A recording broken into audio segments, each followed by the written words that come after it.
زندگی کا زیادہ حصہ تو گزر چکا ہے اور تھوڑا باقی رہ گیا ہے، اور پچھلا تو غلطی میں گزر گیا ہے، اب کیا کر سکتے۔ آدھی سے زیادہ شب غم کٹ بھی گئی ہے، اب بھی اگر آ جاؤ تو یہ رات بڑی ہے۔ یہ ٹھیک ہے، ان کی بات ہے، ٹھیک ہے، زیادہ وقت تو گزر چکا ہے، اور وہ وقت، کچھ وقت تیری یاد سے غافل رہا تھا میں، وہ لمحے کر رہے ہیں مجھے شرمسار سے۔ راز کی ایک بات یاد رکھنا کہ جب انسان کو اپنے عمل اور نیکی کی کمزوری کا احساس ہونے لگ جائے تو سمجھو کہ وہ رحمت کے دائرے میں داخل ہو گیا۔ گناہ کی تعریف یہ ہے کہ گناہ دعا سے دور کر دیتا ہے۔ گناہ جب معاف ہونے لگ جائے تو انسان دعا کی طرف چل پڑتا ہے۔ دعا کی طرف چلنے والا انسان اپنے گناہ سے نجات پا جاتا ہے، اور جب انسان کو یہ سمجھ آ جائے کہ میرے عمل کے دامن میں کچھ نہیں ہے تو سمجھو کہ اب اس کے اوپر احسان ہو گیا۔ اور جتنے صاحبان فضل آئے ہیں سب نے یہی کہا کہ ہمارا دامن تو خالی ہے، ہمارے پاس کچھ بھی نہیں ہے، ہر ایک نے یہی کہا۔ اللہ کریم کا ارشاد ہے کہ جب تم دنیاوی غرور کی بجائے انکساری اور عاجزی میں آتے ہو تو میں ظلمات سے نور میں داخل کرتا ہوں۔ اگر انسان زندگی کے 99 سال ظلمات میں رہے اور آخری ساتھ نور میں داخل ہو جائے تو اس کا خاتمہ نور میں ہوگا۔ یعنی کہ ایک آدمی حضور پاک صلی اللہ علیہ وآلہ وسلم کے خلاف جنگ لڑنے والا اگر کلمہ پڑھ کے مسلمان ہو جائے تو وہ مسلمان ہی گنا جائے گا۔ اکثر جو بزرگ تھے وہ اس وقت غیر اسلامی دنیا سے آئے تھے، اور آپ صلی اللہ علیہ وآلہ وسلم نے ان کو بلند مقصد عطا فرمایا۔ اس کو میاں محمد صاحب رحمت اللہ نے یوں کہا ہے: بھر لے پانی ہاریے رنگا رنگ گھڑے، بھر لے پانی ہاریے رنگا رنگ گھڑے، بھریا اس دا جانیے جس دا توڑ چڑھے۔ تو بات آخری قدم کی ہو رہی ہے۔ آخری قدم اگر اس کے گھر کی طرف چلا گیا تو بخشش ہو گئی۔ اس لیے جس دن آپ کو اپنے عمل کا سہارا ختم ہو گیا تو اس کے فضل کے دائرے میں داخل ہو جائیں گے۔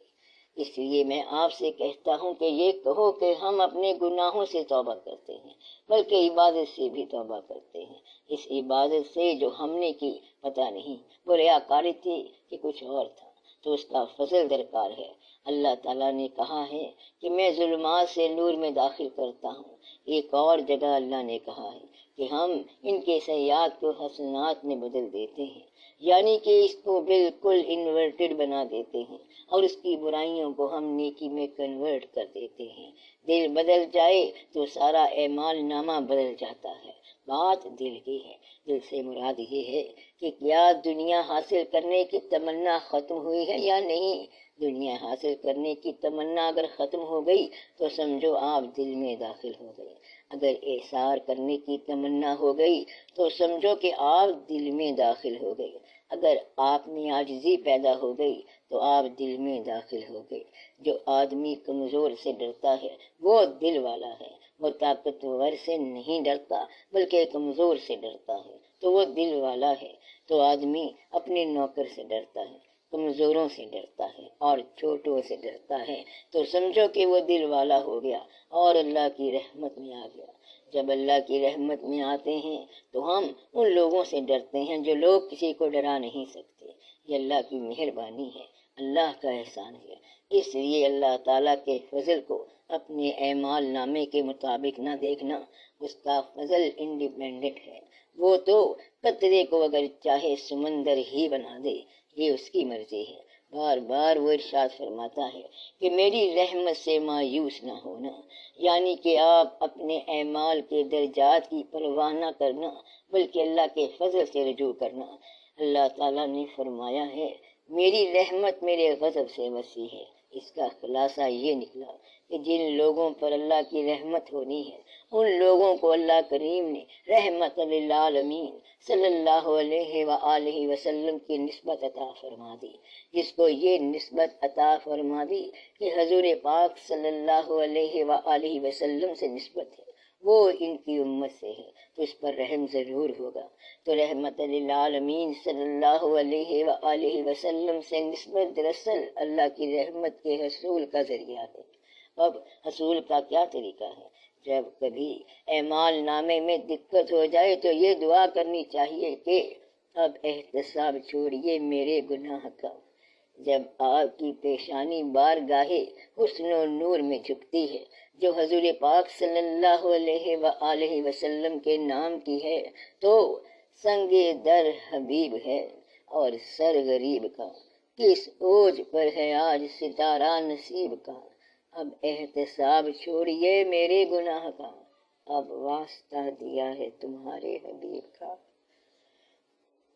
پھر یہ کہو کہ یا اللہ اب جانے دے، پکڑ دھکڑ والی بات جانے دے، اور اپنے حبیب پاک صلی اللہ علیہ وآلہ وسلم کے واسطے ہمیں جانے دے۔ ہم غریب لوگ ہیں تو یہ نام یاد رکھو، کیونکہ اگر حضور پاک صلی اللہ علیہ وآلہ وسلم کا نام ورد زباں ہو تو عذاب نہیں آتا۔ اللہ کا ارشاد ہے کہ اے میرے حبیب صلی اللہ علیہ وآلہ وسلم، یہ کیسے ہو سکتا ہے کہ میں ان پر عذاب بھیجوں جبکہ آپ صلی اللہ علیہ وآلہ وسلم ان میں ہوں۔ جس دل میں حضور پاک صلی اللہ علیہ وآلہ وسلم کی یاد ہو، جس زبان پر حضور پاک صلی اللہ علیہ وآلہ وسلم کا نام ہو، جس آنکھ میں ان جلووں کی پیاس ہو، وہ آدمی فضل کے باب میں نظر انداز نہیں ہو سکتا۔ اس لیے آپ اپنا خود ہی فیصلہ کر لو کہ آپ کے اندر اس نام کی محبت کس حد تک ہے، پھر فضل ہی فضل ہے۔ جس پہ اللہ تعالیٰ نے رحم کرنا ہوتا ہے اس کو اپنے حبیب پاک صلی اللہ علیہ وآلہ وسلم کی محبت عطا فرما دیتا ہے، اور جس کو عذاب آنا ہوتا ہے وہ اس نام کے لیے گستاخ ہو جاتا ہے۔ اس آدمی کی معافی نہیں ہوتی جو حضور پاک صلی اللہ علیہ وآلہ وسلم کا گستاخ ہو۔ اس لیے آپ کی جو عمر گزر گئی سو گزر گئی، اب توبہ کی جائے، حضور پاک صلی اللہ علیہ وآلہ وسلم کو یاد کیا جائے، پھر سب ٹھیک ہے، نیکی ٹھیک ہے۔ یہاں سے کچھ لے کے نہیں جانا بلکہ صرف آنا ہے اور جانا ہے۔ اللہ بخشنے والا ہے۔